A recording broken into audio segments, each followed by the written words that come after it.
Votes is, why can't morality be true in the same way that 2 + 2 = 4?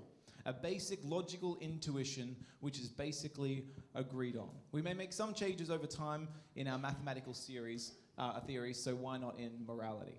And Jordan. Yeah, so great question, by the way.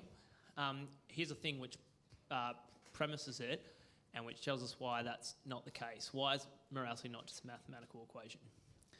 The reason why morality to us is not just mathematical equations, not plainly obvious, is because the Bible's portrait and narrative is that we are sinful by nature, meaning that we're bent or broken, meaning our ability to perceive right and wrong has been skewed. So when people talk about the moral law, they're not saying that everyone has exactly the same perception of right and wrong, but rather there is something imprinted on the nature of human beings which does tell us that there is such a thing as right and wrong. But one of the things we witness in the world, this is why there's such political frustration, is because people fight over that.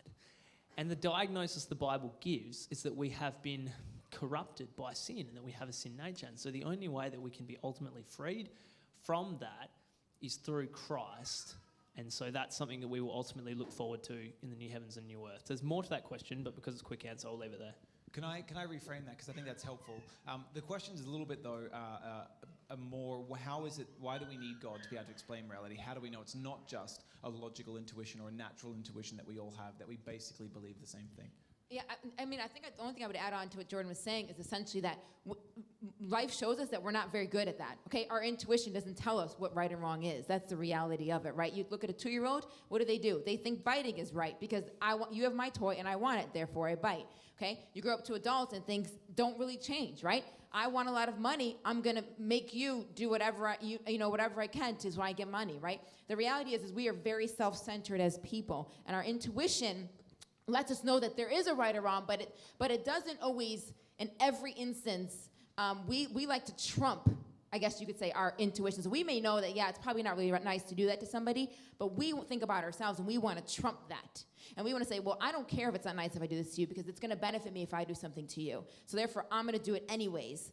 And so when we leave it to our intuition, what it really is, it's really entrusting every one of us as honest people of integrity and all these kind of things. And the reality is that's not the world that we see around us. The reality is oftentimes we care about ourselves more than we care about you.